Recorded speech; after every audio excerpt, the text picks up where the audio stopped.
Hi all. In this video, I'm going to start you on an Mplus exercise first.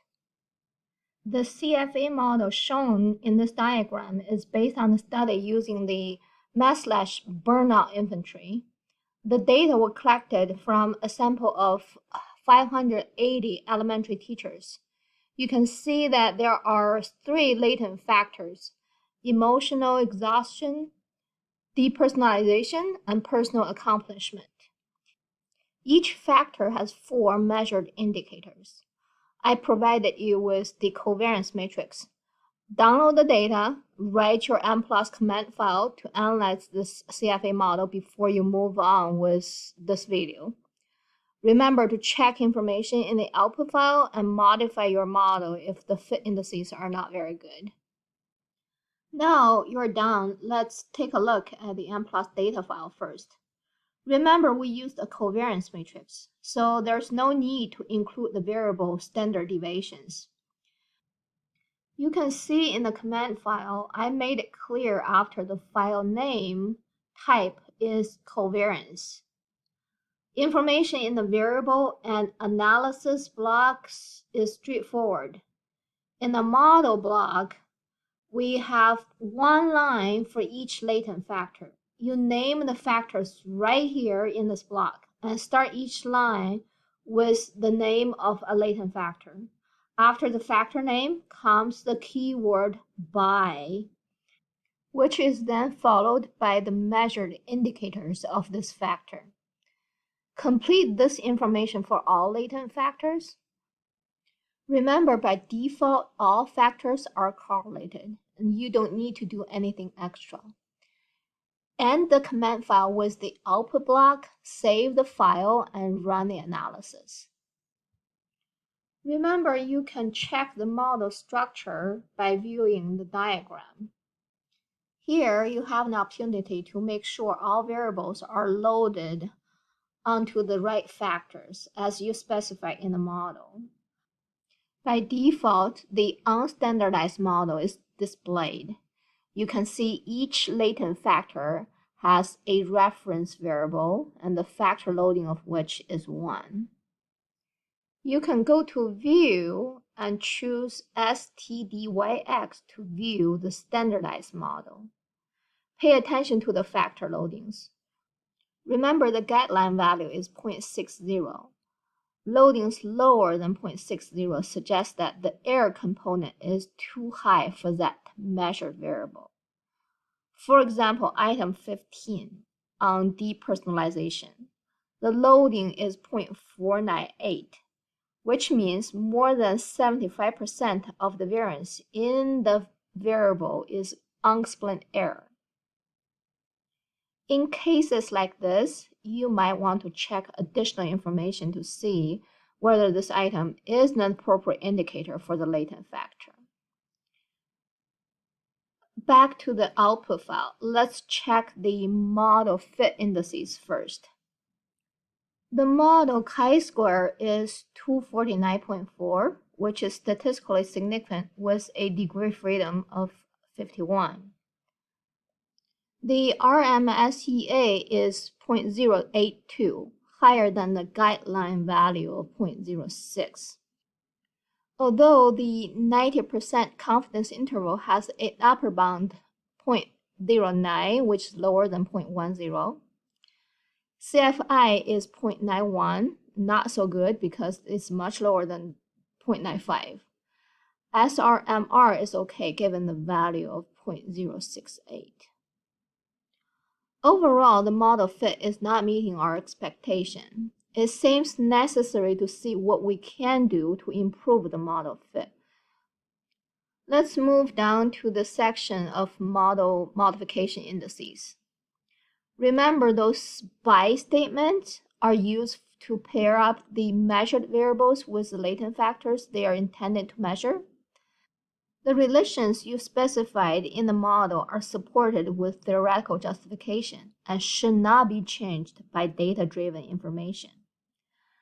Therefore, when checking the modification indices of a CFA model, I would begin with the changes suggested for the with statement, in which correlations between the error components of measured variables are recommended based on the potential chi-square change to the model.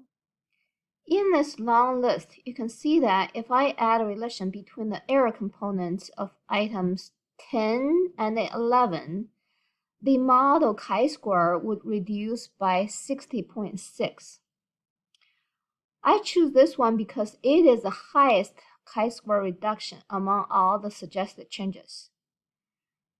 Since items 10 and 11 are indicators of the same latent factor on the same instrument, it's very likely they share some systematic error components.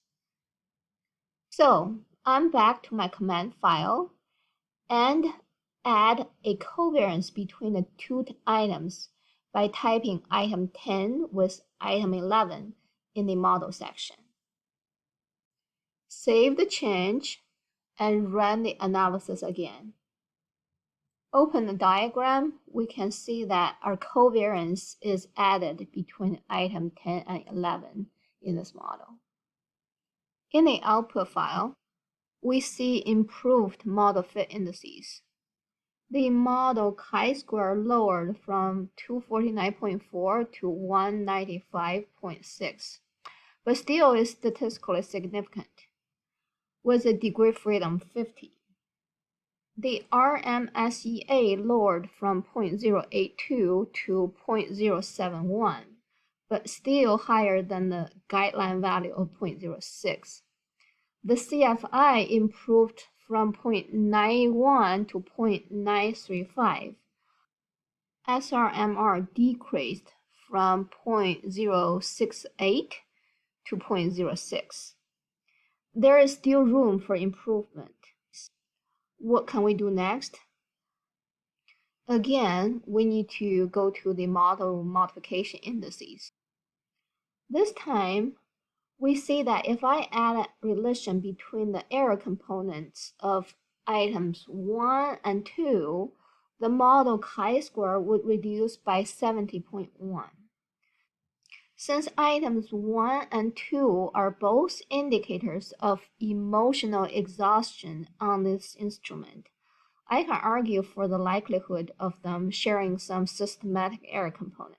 So I'm going back to my command file and add a covariance between the two items. Save the change and run your analysis again. The model chi-square is now 138.4, which is still statistically significant with a degree freedom 49. But we need to keep in mind its sensitivity to large sample size. The RMSEA is 0.056 with the upper bound of the 90% confidence interval at 0.067. CFI now is 0.96 and SRMR is 0.048. The model fit are pretty good at this point. If we take another look at the modification indices, it also suggests adding a relation between the error components of items 4 and 7. Both are indicators of the factor personal accomplishment. It's a kind of personal decision whether to make this change now as a researcher. However, if I compare the model with this change to the one without this change, it's clear that the factor loadings would reduce if I allow the two items to correlate. So I decide not to make this change. Now we can go to the model results section, check out the factor loadings, variances of the latent factors, and the residual variances for both the unstandardized and standardized solutions. The standardized solution is more informative because it allows us to make comparisons between factor loadings and see the percentages of unexplained variance in the measured variables. In the R-squared section, we can see the percentage of variance of a measured variable that can be explained by the model. If you remember, the R-squared of a measured variable is 1 minus the percentage of the unexplained variance. The book has a section about how to report the result of a CFA model, so please take a look. Now we know how to run a CFA model in Mplus. I'm going to add a few suggestions for better practice in your future research. First, when operationalize your measures, please make sure the indicators indeed measure the specific factor you intend to measure. Do not just pigeonhole variables into categories. An example is to measure the demographics as your underlying factor, but use ethnicity, sex, and IQ as the indicators. Second, choose indicator to measure different aspects and get a comprehensive evaluation of the underlying construct. Third, questions with ordered response categories, like those Likert scales, should ideally have 5 or more categories if you plan to treat them as interval variables in your analysis. Fourth, whenever possible, use at least 3 or more indicators per latent variable. And finally, have a sufficiently large sample. You can follow the 20 observations per parameter rule or use a sample larger than 200. One thing you encounter quite frequently in the literature is item parceling. When you use an instrument that contains a relatively large number of items, do not use all the items as separate indicators for the latent factor, because one indicator will add 2 more parameters to your model: the factor loading and the error variance. Rather, it's better to combine the items into subsets called parcels and use the total or average score of all the items in one parcel as an indicator. Parceling can not only reduce the number of parameters and model complexity, but also increase reliability and continuity of your measures. So how do we create parcels? For a unit-dimensional instrument in which all items measuring the same underlying construct, you can randomly assign the items into parcels. For example, if you have an 18-item instrument, you can randomly put 6 items into each parcel and create 3 parcels. Another approach seen in psychology research is to run EFA with the items. For example, for an instrument with 18 items, the 18 items should load on the same factor if the instrument is unidimensional. Sort the 18 items by factor loadings from high to low. Then, for the 3 items with the highest loading, you put them into parcels 1, 2, 3, respectively. The next 3 items on the list, again, you put them into parcels 1, 2, 3, respectively, and repeat the same steps until you reach the end of the list. For multi-dimensional instrument, the subscales can be used as parcels. In other words, items are grouped into the same parcel if they are in the same subscale.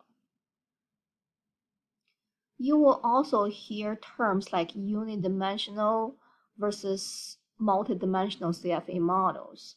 We often start with unidimensional models because in those models, each indicator is only loaded on one latent factor. If you have multidimensional measurement, you will see one or both scenarios. An indicator may load on 2 or more latent factors. 2, there are covariate error terms of measured variables, which we just saw in the exercise we completed. However, if you have both scenarios in the same model, you could have identification problems. So I do not encourage the practice of using the same indicator to measure multiple factors in this course.